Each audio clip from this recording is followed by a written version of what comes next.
Right, welcome to this tactics video for the Tau Empire. I've got a series of tactics videos just taking a deeper look at some of my favourite combinations for my current Tau list. So you can check those out for deeper information, real sort of tactics, roll up some dice and so on. Just showing the real loadouts I've gone for these different units, the reasons why I'm taking them, and the real opportunity to demonstrate how they're used. But these all link back to my Tau Complete Army video where you'll see the whole 2,000 points list. So you can check that out. That should be live on the channel as well. If you're looking to get into Tau and expand your Tau collection, do use the link below for the Outpost. They're based in the UK, but they're posting across the EU and United Kingdom. If your order's big enough, you can tap into free postage. And when you use that link, it doesn't cost you anything, but it really does help support us here on the channel. So this episode, we're taking a look at my beloved unit option, which is the Tau Hammerhead. Oh boy, I've used this unit for a decade on the channel, and it's still one of my favourites. One of my favourites for the Tau, one of my favourite all-time units. Yeah, I think seeing stuff like this got me into the Tau. I mean, look at it; it's a glorious main battle tank. And the railgun has gone through ups and downs, but it's back to being deadly enough for sure. It's a feared weapon, as it should be. And so I run these in my current Tau list, no regrets at all. I think the Hammerhead's a great option to take. But to get the most out of it, Tau units, if you're not using these at their best, they're half as good as they could be. And so that's the point of these videos, to show you how to get the most out of the Tau Hammerhead. So I'll run through the rules, the profiles, and all the tricks and tips that you can use just to get the most out of this unit option. So I think I've showed you the vehicle yet. Just to show you a bit more detail on him. If you go on my channel and type in Tau painting tutorial, it's actually a Storm Surge, but it's the same painting process for this grey colour skin. There's two tones of grey, and then just some spot colours, a little bit of white, and then a nice bit of orange just to lift these. There he is, and then there's the main gun as well. Just love the whole shape, the whole concept of these is fantastic. So we'll just park him over there. So in the current situation with the Tau, the Hammerhead is a cheap unit choice. They're 130 points. A real good vehicle is usually up near 200 points. So these are cheap on the battlefield at this current point in time. Now, what you're getting is a pretty good unit profile, a 10-inch move. So they're not slow by any means. 10 inches is great. Toughness 10, which is fine. 3-up save. They've got 14 wounds, which is above the average of a usual tank. So 14 wounds is a fair bit for the opponent to try and get through. They've got an OC of 3 with them as well. I have found that they can be cut down though. If the opponent's able to triangulate a bit of firepower against them, they can be destroyed. It takes a fair bit of effort, but they can go. So I usually try and conceal these away and not set them up in the open, which is good advice for any unit, I guess. But for these, to really try and keep them fresh and able to strike first. These are better when they strike first, strike hard, as opposed to being picked on and then taken out of the game. So I usually try and set them up in an ambush position. They've got the movement to be able to emerge from around a corner or even jump over a piece of terrain, as they have the fly keyword. And then I try and go for the ambush, which is fitting with the theme of these. But usually in games you'll see these concealed and hidden away. And sometimes I'll keep them hidden away and just wait for the right time to jump out and then go for the ambush with those. So, I'm not going to go through all the profiles here. You can go for the iron cannon. So, standard shooting of that, it's a blast weapon. It's got 60-inch range, recover the ball, great. D6 plus 3 shots. Force tip, you can improve it. Strength 7, -1, 2 damage. I found that strength 7 is poor. -1 is poor, just in 10th edition in general. And then 2 damage is quite tame as well. So you then go to supercharging it, which then becomes hazardous. It's still the same number of shots. Goes to strength 8 though, 8 -2 and 3 damage. So really it's heavy infantry you're going after with this. If you go for vehicles, often you're going to find yourself on 5s to wound and you're going to struggle to get those wounds. So I go for the railgun. It just looks cool. It's the iconic weapon. I think it's dangerous enough. The downside to it is that it is a one-shot weapon, so it's going to make both you and your opponent nervous on the battlefield. You're going to be nervous because you could miss with this one shot. The opponent's going to be nervous because if that one shot does get through, it can cause a heap of trouble. It is heavy, so if you sit still, you're going to get +1 to hit rolls. So the problems for this to overcome is it being shot at and destroyed, but we've talked about that. Conceal it and then bring it out. And when you do bring it out, I want that to have a high impact. So when it emerges and shoots, I want it to make a big impact for whatever it's shooting at. And there's a few things you can do to improve that. We'll talk about that as we go along. The next is trying to hit the target, right? So your starting ballistic skill is 4+, which is not good at all. 4's to hit, very potent weapon, but hitting half the time is not reliable. So the first thing is, if you can sit still, then great, you'll get +1 to your hit roll. The other thing is that I try and guide it in. So a spotting unit, observer unit guides that in. You'll get +1 to the ballistic skill, so then be hitting on 3s. And 3s to hit's a much higher chance. But ideally, 2s. Now what can help you out, which was really sealed the deal on taking hammerheads, is this, the Armor Hunter special rule. Each time this model makes an attack that targets a monster or vehicle, which that's what it's designed to go after, you get +1 to your hit roll. So you should be able to get to 2-ups, always guided in, use your special rule, and you're on 2s to hit. And 2s to hit, you're gonna get that hit as the vast majority of the time.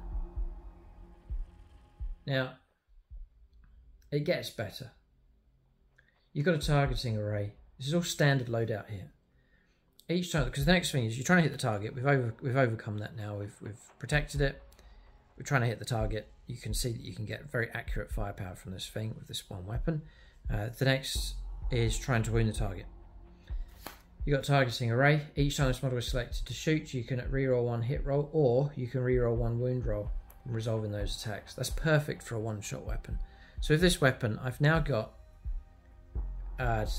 usually 2s to hit the target. I've got a built-in reroll for that, and then I can, if I don't need it, I can then use that for the wound roll if I fail that.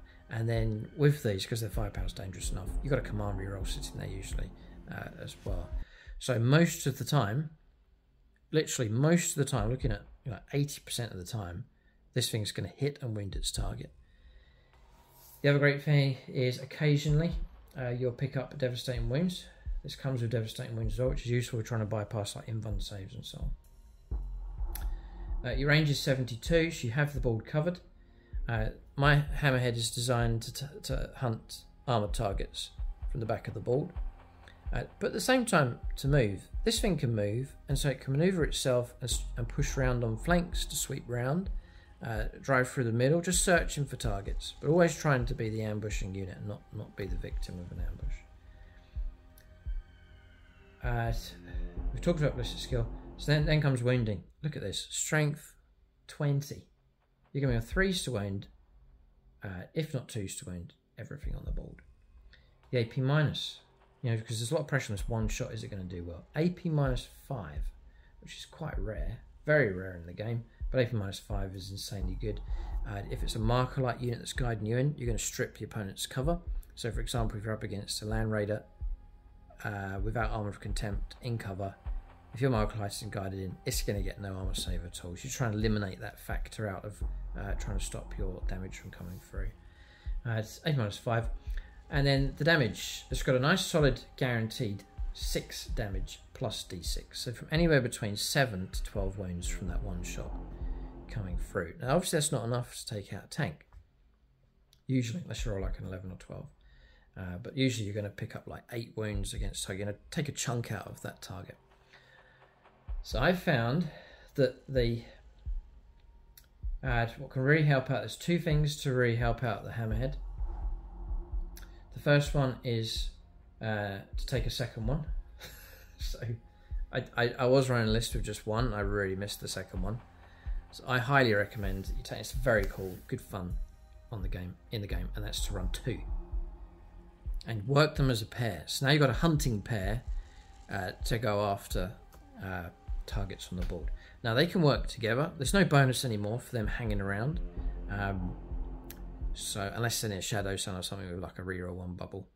But other than that, there's no real bonus. They're not conferring a bonus to each other. And therefore you can have them work together on the battlefield, but you can split them up, having them come in from different angles. But I usually try and work them together to go against the target together. One Hammerhead fires at the Land Raider, half destroys the Land Raider fires back and destroys your Hammerhead. But two Hammerheads working together can destroy the Land Raider and have nothing shooting back at you, is the philosophy. So I highly recommend two. They're very cheap, 130 points each, and you've got yourself a real good presence on the board. 14 wounds each. Nice bit of firepower with these, specifically for armoured targets and monsters as well. You know, the biggest, toughest stuff the opponent has to offer. Then, the other thing is your detachment choice. You could get lethal hits and Montka, which is okay. Turn 3 onwards, you could tap into sustained hits 1, sustained hits 2, which on a railgun is insane if you're able to get that 6. It's not very reliable, so I just take it as a bonus. Like, you can't really rely on that coming through, but it is there to tap into. But the other major thing, the second thing to really help these out is the Seeker missiles. I have these modelled here on both of these Hammerheads. You can take up to 2 smart. This model can be equipped with up to 2 Seeker missiles. And this is huge, because the Seeker missile is a fantastic weapon. One-shot weapon, range 48, so you can have the board covered pretty good. 4s, but your ballistic skill, as we've said, can be pushed right up. Strength 14, it's 3s to win the vast majority of targets. The AP -3 is excellent, and a D6 +1. And so where your railguns might fail, your backup with your Seeker missiles can really help to finish the job. Say, I would happily bring out 2 of these with a well-guided bit of firepower with all their missiles. I would bring 2 of those out and take on a Baneblade and expect to do really well against that Baneblade. And that's showing you the level of damage that can come from the pair of these on the battlefield. So I think that's pretty much it covered. So that's my tactics. Hide them and then ambush.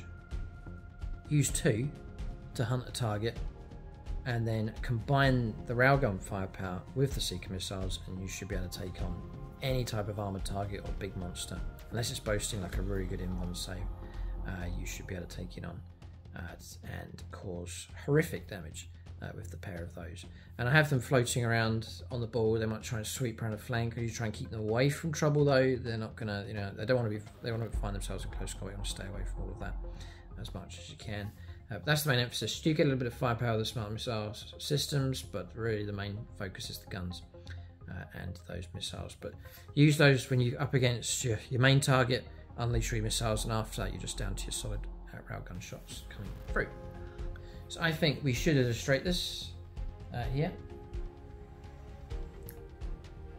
So it's such a cool theme to have the pair of them hunting on the board. It just looks so good. It's really good fun, and you can watch the Tau battle reports and Chow and see the pair of these working together, down through different editions, but in 10th, just as effective. So let's say we've just got the one,